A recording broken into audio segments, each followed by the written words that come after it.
आज मी एका अशा विषयावर बोलणार आहे, जो कदाचित तुम्हाला रादर मला सुद्धा थोडा ऑकवर्ड करू शकतो. मी कधीच काही प्लॅन करून तुमच्याशी बोलायचा प्रयत्न करत नाही. सो तसंच आहे हे. आयुष्य आपल्याला काहीतरी शिकवायचा प्रयत्न करत असतो. ते आपल्या डोक्यात घुसत नसतं आणि म्हणून तो सतत येऊन दार ठोठावत असतो आणि म्हणत असतो, की "ए बाबा शिक आता, शिक आता." की चला आता पॅकअप झालाय माझा इंडस्ट्रीमधनं. फेलियर्स. नमस्कार and welcome to another blog. आज मी एका अशा विषयावर बोलणार आहे जो तुम्हाला मला थोडं ऑकवर्ड करू शकतो किंवा मला खूप जास्त डीपली तुमच्याशी मनमोकळेपणाने बोलावं लागेल. But let's see how it goes. मी कधीच काही प्लॅन करून तुमच्याशी बोलायचा प्रयत्न करत नाही. सो तसंच आहे हे. आज मी तुमच्याशी बोलणार आहे, डिस्कस करणार आहे फेल्युअर्स बद्दल आणि त्या गोष्टींना आपण कशा प्रकारे हँडल करायचं. सगळ्यात आधी हे समजून घ्यायची खूप गरज आहे की सक्सेस म्हणजे काय आणि त्याची परिभाषा काय आहे आणि ते प्रत्येकासाठी किती इम्पॉर्टंट आहे. फॉर एक्झाम्पल, आता सक्सेस माझ्यासाठी माझ्या आई वडिलांना छान छान ठिकाणी फिरायला नेणं, माझा एक चांगला बँक बॅलन्स असणं, माझं एक चांगलं करिअर असणं, असं असू शकतं. कोणासाठी तरी सक्सेस हे एव्हरेस्ट चढण्यासारखं असेल की मी एव्हरेस्ट चढलो, मी सक्सेसफुल आहे. किंवा मी आज 4 घरं घेतली तर मी सक्सेसफुल आहे. आज मी माझी पहिली कमाई माझ्या आईच्या हातात दिली, हे माझ्यासाठी सक्सेस आहे. आणि जशी सक्सेसची परिभाषा प्रत्येकासाठी डिफरंट असते, तसंच मला वाटतं की फेलियरची परिभाषा सुद्धा प्रत्येकासाठी अत्यंत डिफरंट असते. जर का माझ्या नजरेने तुम्ही बघाल तर मला नाही वाटत की कोणी फेलियर आहे किंवा कोणी फेलियर फेस करतं ह्या एका गोष्टीसाठी, कारण ते फेलियर नसतं, आपण त्यातनं धडाच शिकत असतो. आयुष्य आपल्याला काहीतरी शिकवायचा प्रयत्न करत असतो, ते आपल्या डोक्यात घुसत नसतं आणि म्हणून तो सतत येऊन दार ठोठावत असतो आणि म्हणत असतो की "ए बाबा शिक आता, शिक आता." आणि म्हणून तीच गोष्ट तुमच्याबरोबर सतत होत असते तुम्हाला शिकवायला. सो त्याला फेलियर म्हणता येणार नाही, त्याला लेसन म्हणता येईल, त्याला धडा म्हणता येईल. आता तुम्ही म्हणाल की असं थोडीच नसतं, फेलियर पण असतं आणि धडे पण आपण शिकतो वगैरे वगैरे. तर अमृता, तुझ्या अनुभवाने सांग की एक्झॅक्टली फेलियर तू कसं फेस केलंस आणि मग कसं कळलं तुला की ते फेलियर नव्हतं, तो एक धडा होता. तर लेट मी टेल यू की म्हणजे माझाच किस्सा तुम्हाला एक सांगते की कट्यार काळजात घुसली चित्रपट आला होता. खूप छान सक्सेसफुल ठरला तो चित्रपट. लोकांपर्यंत माझं काम पोचलं, लोकांना ते आवडलं. त्याच्यानंतर मला आता वाटलं की ठीक आहे, एक अभिनेत्री म्हणून मला खूप वेगवेगळे आता रोल विचारले जातील आणि खूप काम येईल माझ्याकडे. आणि खरंच सांगते तुम्हाला, जवळपास 1.5 ते 2 वर्ष माझ्याकडे अजिबात काम नव्हतं आणि मी विचार करत होते की असं का होतंय. सगळ्यांनी इतकं छान छान त्याच्यामध्ये माझं कौतुक केलंय, पिक्चर सुपरहिट ठरलाय, गाणी खूप छान ठरली आहेत हिट, आणि असं का होतंय, माझ्याकडे का काम येत नाहीये. मग अर्थात मी इथे तिथे लोकांना विचारू लागले की असं का होतंय, काही आहे का वगैरे.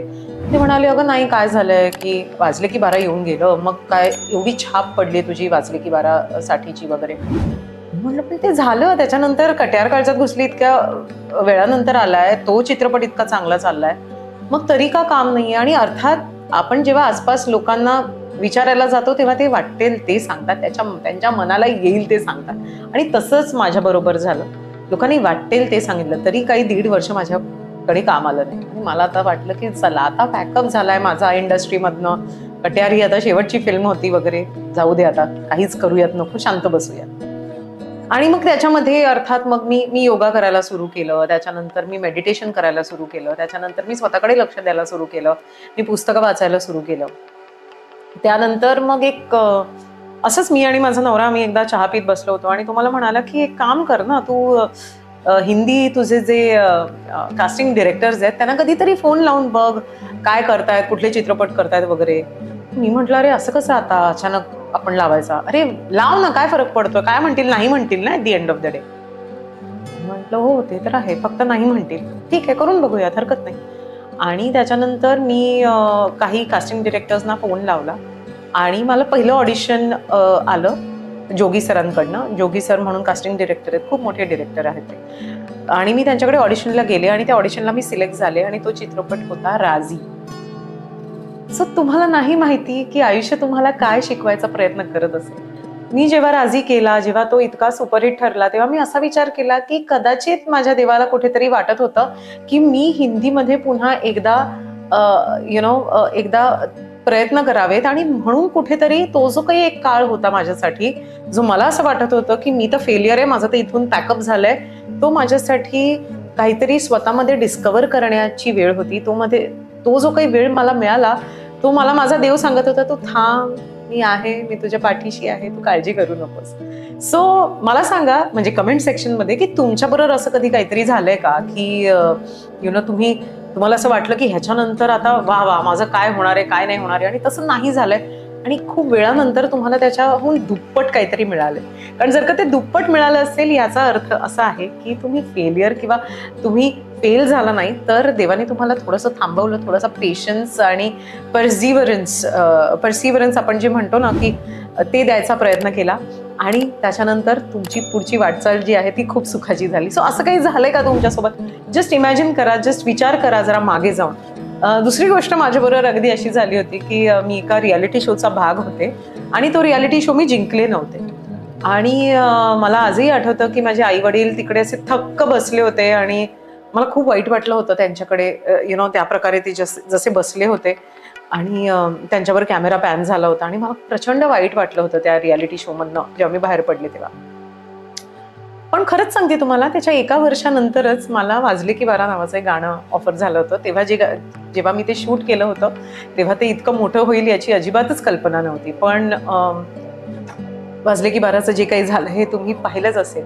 सो मला असं वाटलं की त्या रियालिटी शो मध्ये मी फेल झाले, पण नाही, माझा देव कुठेतरी मला सांगत होता, 1 मिनिट थांब, इथेच नाही थांबायचं, तुला अजून पुढे खूप काही बघायचं आहे. सो मला असं वाटतं की फेलियरची परिभाषा जी आहे ती प्रत्येकासाठी खूप डिफरंट असते.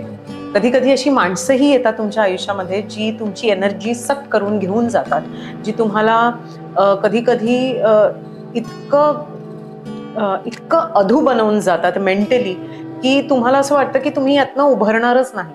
पण तिथेही मला असं वाटतं की देव कुठेतरी तुम्हाला एक धडा शिकवत असतो. देव तुम्हाला सांगत असतो की ठीक आहे, तुझी निवड या माणसाबद्दल चुकली आहे, पण हा चुकीचा माणूस सुद्धा तुला खूप काहीतरी शिकवून जाणार आहे. आणि माझ्या आयुष्यात जेव्हा असं काहीतरी घडलं, तेव्हा मला असं वाटतं मी माझ्या देवाच्या खूप जास्त जवळ आले. मी जप करायला लागले, मी खूप पोथ्या वाचायला लागले. मला असं वाटतं मला एक जी देव माझ्याबरोबर आहे याची जाणीव त्याच्यामुळे व्हायला लागली. आणि तो बघत असतो. मला असं वाटतं ज्या गोष्टी तुमच्यासाठी बनल्या नसतात किंवा जी माणसं तुमच्यासाठी बनली नसतात, ते तो आपोआप बाजूला सारत असतो. आणि जे ॲक्च्युली तुमच्या लाईफचं पर्पज आहे, आणि ज्या फेलियर्समधनं, ज्या गोष्टींमधनं तुम्हाला धडे शिकायचे असतात, ते धडे तुमच्या समोर येतात, आणि मला असं वाटतं की तुमचं भलंच होतं त्याच्यामुळे. सो जसं मी म्हटलं तसं की फेलियर असं काही नसतं. सो कधीही तुम्हाला असं वाटलं असेल की अरे यार, मी तर ह्याच्यात फेल झालो, तर त्याचं पुढे काही ना काहीतरी चांगलं होणारच असतं. आणि याच विश्वासाने मी माझं आयुष्य जगते. अँड आय एम शुअर की हा ब्लॉग बघितल्यानंतर तुम्ही सुद्धा तुमचं आयुष्य असं थोडंफार जगाल. तर मला खूप उत्सुकता आहे जाणून घ्यायची की तुम्हाला हा ब्लॉग कसा वाटला, आणि मला डेफिनेटली कळवा की असं काही तुमच्या आयुष्यात घडलंय का? कारण मला ते वाचायला खूप आवडेल, आणि मला काय वाटतं त्याच्यावर हे शेअर करायलाही खूप आवडेल. आणि मग काय, भेटूयात मग पुन्हा एकदा एका अशाच नवीन ब्लॉग साठी. टेक केअर, काळजी घ्या.